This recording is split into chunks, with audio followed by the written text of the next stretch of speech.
Viewers, मैं दिग्विजय सिंह और आज मैं आपको प्रैक्टिस पैसिव वॉइस का करवाऊंगा। Let us study, let us see here. पहला क्वेश्चन है guys, love your country. This is question, love your country. Love your country, अपने देश से प्रेम करो। इस क्वेश्चन में सजेशन है, एडवाइस है, और इसके लिए हम कैसे करते हैं। एडवाइस है तो इसका एक मेथड यह है कि हम ऐसे बना सकते हैं, you are advised to love your country.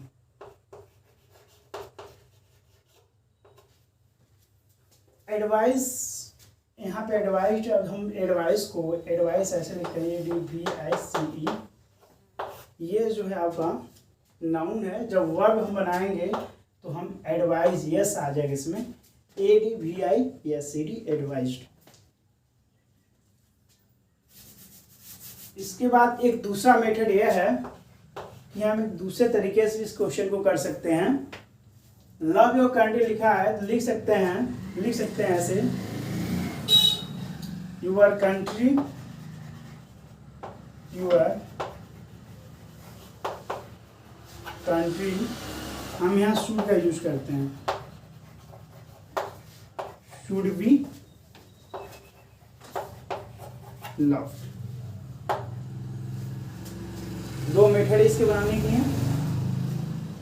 You are advise to love your country, अथवा आप इसको कर सकते हो, your country should be loved. Okay, मैं समझता हूं कि दोनों मेथड आसान हैं। कभी कभी कॉम्पिटिटिव एग्जाम में ऐसा your country should be loved, इससे क्वेश्चन ज़्यादातर आ जाते हैं। ये थोड़ा सा सिंपल मेथड है, इसमें कुछ नहीं करना है। यू आर एडवाइज लिख करके यहाँ से टू लिख करके सेंटेंस को यहाँ से हमने ऐसे रख दिया है। ये आपका आंसर कंप्लीट हो चुका है।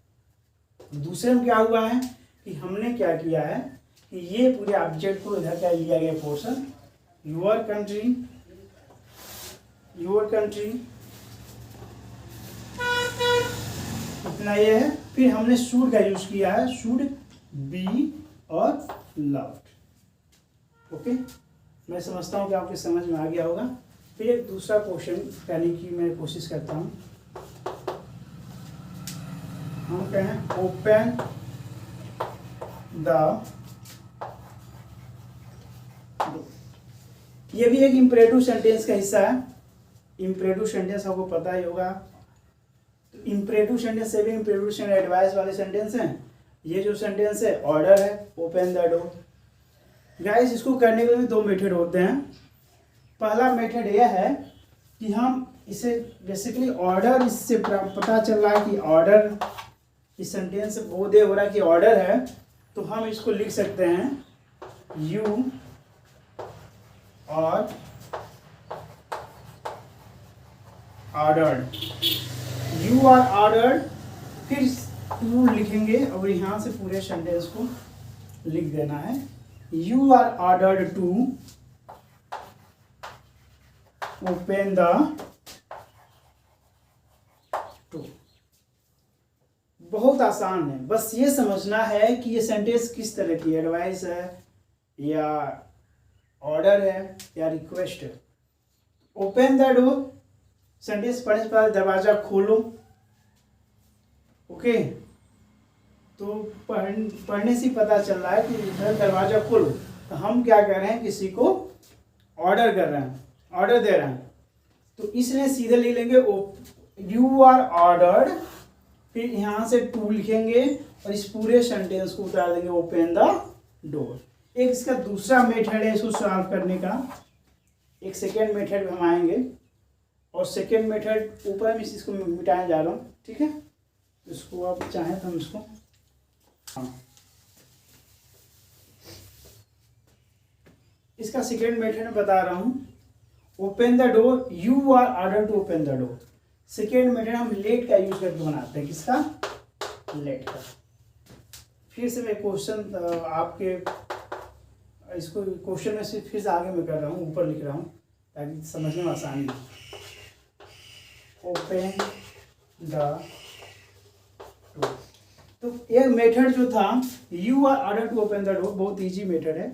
सेकेंड मेथड इसका यह है कि हम लेट से सेंटेंस स्टार्ट करेंगे, लेंगे लेट, और ये जो है ऑब्जेक्ट इसको पहले कर देंगे let the door be, be लिखेंगे और वर्ब का थर्ड फॉर्म होती है तो वी ओपेंड, वी ओपेंड।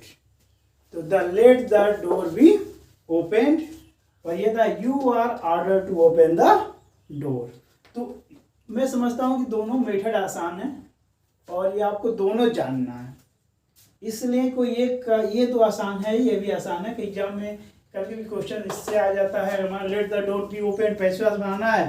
तो अगर आप जानते हैं कि पैसवास बना हुआ है ये ऑलरेडी, अगर इसको एक्टिव वॉइस में कन्वर्ट करना है तो हम क्या करेंगे, अगर लेट से लिख देगा late the door be open तो हम इसको रिवर्स चल जाएंगे, ओपन द डोर कर देंगे, या you are order to open the door तो इसका एक्टिव वॉइस हो जाएगा ओपन द डोर।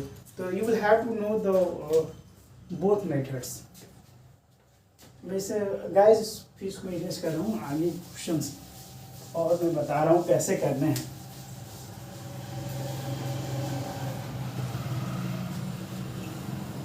अगर सेंटेंस ऐसा हो please come in, please sentence से आपको पता है कि रिक्वेस्ट बता रहा है कृपया आइए, प्लीज कम इन। तो जैसे हम यू आर ऑर्डर कर रहे थे हमको पता चला था कि ओपन द डोर में आदेश है, उसमें ऑर्डर है, इसी तरह से प्लीज कम इन में रिक्वेस्ट है। क्या है? रिक्वेस्ट है। जब रिक्वेस्ट होता है तो कुछ नहीं करना होता, इसमें लेट्स नहीं बनाते, रिक्वेस्ट का सेंटेंस लिखेंगे यू आर रिक्वेस्टेड टू, बस वही चीज करना है, you are requested to please come in, you are requested to come in. बात समझ में आ गई? तो रिक्वेस्ट वाले सेंटेंस को हम ऐसे, मैं इसलिए एक सेंटेंस बता रहा हूँ, ये फ्रीक्वेंटली आस्क्ड क्वेश्चन है, आप एग्जाम में बहुत बार इस क्वेश्चन को पूछा गया, सेम इसी तरह के क्वेश्चन आते हुए हैं, इसलिए मैं वही क्वेश्चन यहाँ पे लिख रहा हूँ जो आपके एग्जाम ओरिएंटेड, जो आपके एग्जाम में आते हैं। फिर अगले क्वेश्चन पे, ये क्वेश्चन बहुत इंपॉर्टेंट है, बार बार आता है एग्जाम में, ये अलग तरह का क्वेश्चन है।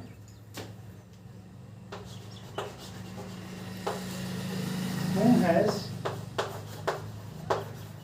stolen the pen? Who has stolen the pen? बहुत इंपॉर्टेंट क्वेश्चन है, अब लोगों को कंफ्यूज भी करता है। तो अगर आप ध्यान से आप इस क्वेश्चन को आप यहाँ पे समझ लेंगे तो मैं समझ रहा हूँ फिर आप में कोई आपको इसमें प्रॉब्लम नहीं होगी। तो who has stolen the pen में हम कैसे करते हैं? पहला क्या करते हैं, हूँ जो है उसको हम बदल देते हैं बाई हूँ में। वन सेकेंड, इधर थोड़ा सा और इधर करते हैं, किनारे इसको लिखते हैं, यहाँ पे लिखते हैं, ठीक है। तो यहाँ पे यह हूँ है, हूँ को हम बदल देंगे बाई हूँ। पहला का काम क्या काम करेंगे, हूँ को बदलेंगे बाई हूँ में। तो सबसे पहले हम क्या करेंगे, हूँ है इसको लिख देंगे बाई, बात समझ में आ गई। उसके बाद क्या करना है मुझे, ये परसेंट परफेक्ट टेंस है जो है वर्ग थर्ड फॉर्म यूज हुआ है, तो बाई हुम हैज, ये में ऑब्जेक्ट है, तो by whom has the pen. अब इसमें परसेंट परफेक्ट है तो हम जब बदलेंगे पैसिव वॉइस में तो बीन का यूज हमें करना पड़ेगा। तो by whom has the pen been, verb का थर्ड फॉर्म ऑलरेडी दिया गया है, stolen, stolen, this is correct answer.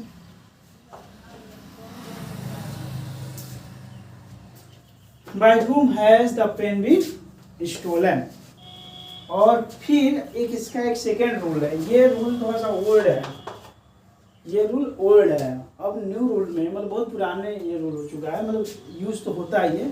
एक सेकेंड रूल है, हम कुछ नहीं करते हैं। देखिए सेकेंड रूल में क्या कहते हैं कि हूँ जो है, हूँ को ऐसे ही लिखते हैं, हूँ को हूँ लिख देते हैं और सेम इस सेंटेंस को सेम जैसे बनाए इसी से बना लेते हैं। हूँ फिर क्या करेंगे, has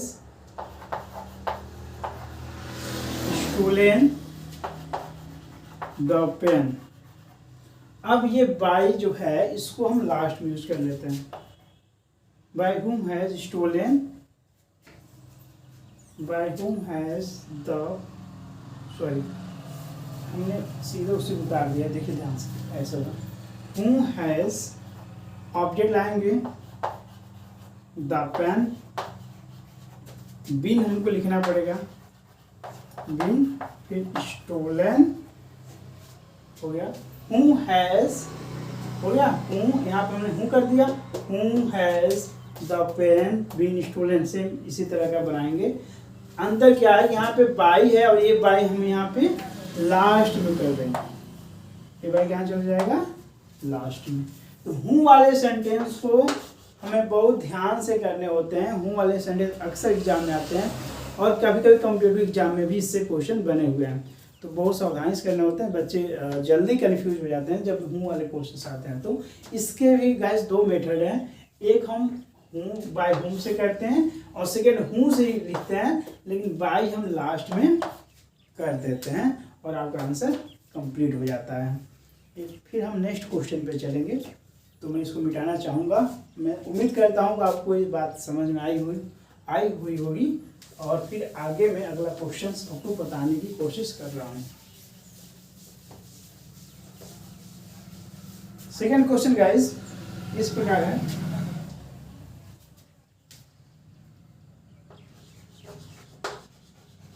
someone is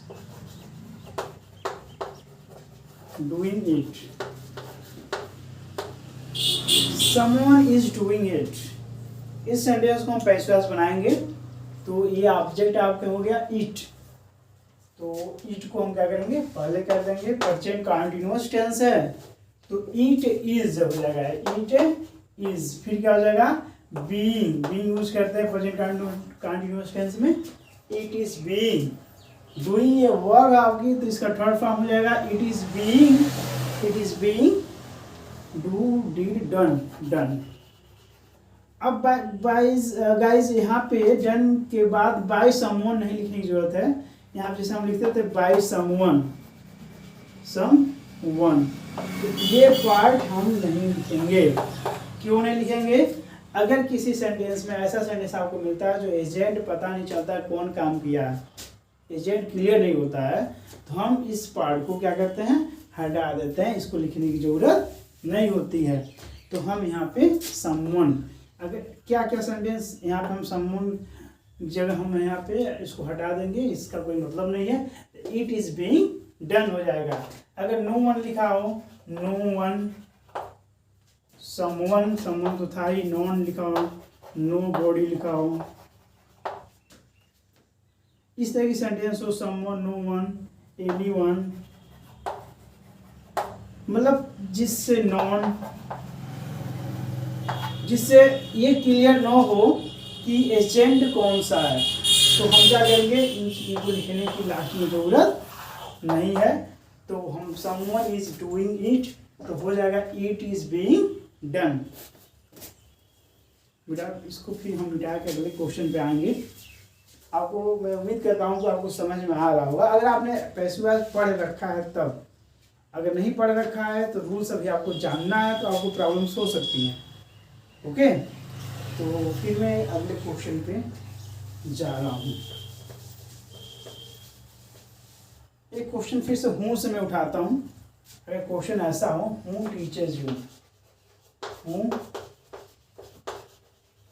teachers you, ये क्वेश्चन है, या हूँ टीचर्स यू।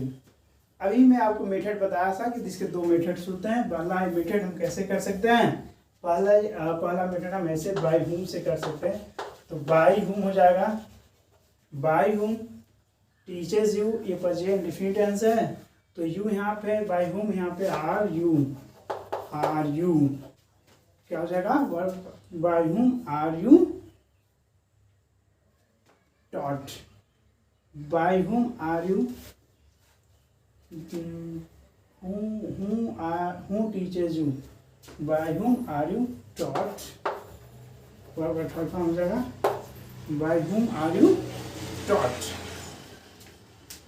और फिर इसका सेकेंड हम कोर्स कैसे करेंगे, who teaches you, by whom are you taught। दूसरा रूल हम अप्लाई कर सकते हैं ऐसे, whom are you taught by। अगर ये सेंटेंस आपको उम्मीद करता हूँ समझ में आया होगा।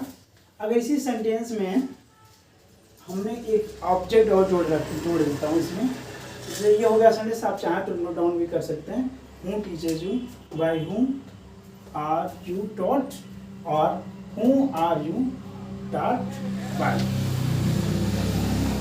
अब इसी में इस सेंटेंस में मैं थोड़ा सा और कुछ जोड़ देता हूँ, जैसे कि ऐसे सेंटेंस में हूँ टीचर्स यू, यहाँ पे हमने एक शब्द और जोड़ दिया इंग्लिश, ये चीज़ इसमें जुड़ गई, हूँ टीचर्स यू इंग्लिश। अब इसमें क्या हो गया, दो ऑब्जेक्ट हो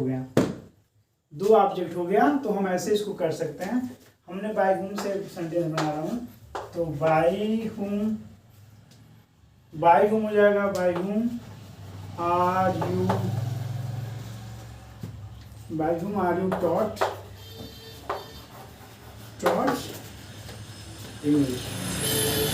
इसको लास्ट में हम लिख लेंगे। हेलो व्यूअर्स, मैं उम्मीद करता हूँ कि छोटा सा सेशन प्रैक्टिस सेशन आपको पसंद आया होगा, और आपको और वीडियो चाहिए तो आप कमेंट बॉक्स में लिखिएगा। बेसिकली प्रैक्टिस के लिए बोर्ड एग्ज़ाम बहुत नज़दीक हैं, और आपको कोई प्रॉब्लम्स होता है तो उसमें लिखिएगा। मैं अपना कंटेंट नंबर भी उसमें डिस्क्रिप्शन में दे दूंगा, आप उससे कंटेक्ट भी कर सकते हैं। इस वीडियो को लाइक शेयर और कमेंट कीजिएगा।